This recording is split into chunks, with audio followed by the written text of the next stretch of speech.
During the last week, some of you asked me if I could make a video about my export settings, because some are not satisfied with the quality of their GoPro videos on YouTube. Under certain circumstances, it can happen that the footage still looks good on your own computer, but after the upload, so-called compression artifacts suddenly appear. In this video, I will show you with which settings I personally export and upload my own GoPro videos. You will see there is absolutely nothing special about it. But since I didn't only want to talk about my export settings today, but also find out which settings actually lead to differences in quality on YouTube, I also made a few tests. At the end of this video, I will give you some additional tips how you can improve the quality of your GoPro videos on YouTube in general and regardless of the settings. My name is Werner, I live in the Italian Alps and this channel is about filmmaking and GoPro. Consider subscribing to the channel if you're new here and have fun with this video.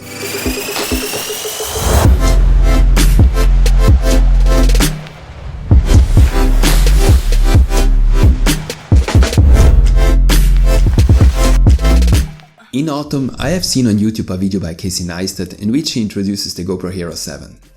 The image quality of this video was actually very good. However, some of the shots that he took with the GoPro suffered noticeably strongly from the non-compression artifacts, which sometimes occur when uploading to YouTube. It seems that the GoPro footage suffers more from this compression than, for example, the footage of a DSLR. I have also noticed this in my own videos. Of course, you can start a debate about bitrates and video compression now. But since I am not an expert in this field, I prefer to do a real-world test. If I am wrong in any way, you are welcome to correct me in the comments. If you look at the topic on the support page of YouTube, then YouTube itself gives the following recommendations for the upload encoding settings. MPEG-4 container, H.264 video codec, and the content should be encoded and uploaded in the same frame rate as it was recorded. YouTube also makes recommendations for the bitrate, which depends on the resolution. For 1080, YouTube gives a bitrate of 8 megabits per second and for 4K a bitrate of up to 45 megabits per second. I have now recorded various clips with my GoPro using different settings and resolutions and uploaded them to YouTube. I also exported Full HD recordings to 4K and 4K recordings to Full HD. I uploaded a total of 10 clips with different settings, and one day after the upload I compared the videos on YouTube. I have consciously chosen a difficult setting with many small details. This forest path contains thousands of small leaves and branches, exactly the situation that leads to compression artifacts. And indeed the recordings led to the expected problems. In this comparison test I was able to determine the following. As expected, 4K footage that was uploaded in 4K was able to achieve the best results. What's crucial is that you also watch the content on YouTube in 4K or at least in 1440. If you watch a 4K video in 1080, it leads to the usual compression artifacts. Videos recorded and uploaded in 1080 will by far lead to the worst results.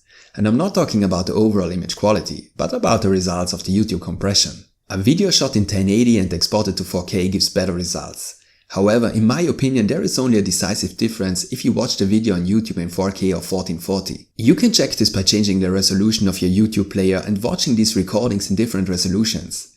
Pay attention to the compression problems. On a small screen, of course, this effect is not so easy to see. Different protein settings did not lead to different or better results in this comparison.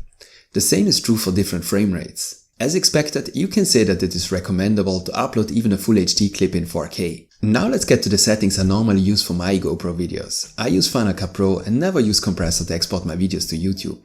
I create all my projects in 4K and 25 frames per second because I live in a PAL region. 25 frames per second are not always ideal for GoPro videos, but I prefer low frame rates. When I export my videos, I use H.264 as the codec. I choose better quality and again 4K as the resolution. I understand that 4K also has disadvantages, especially in terms of workflow. Finally, I would like to give you a few tips on how to improve the quality of your GoPro video on YouTube regardless of the settings, and probably these tips are more important than the pure settings. Avoid shooting in low light conditions. The GoPro still has difficulties with low light situations. And by low light I mean a shady forest or an indoor shot with poor artificial light. There will certainly be a video about the settings in low light. Avoid shots that require high dynamic range, for example situations with very dark and very bright areas in the image.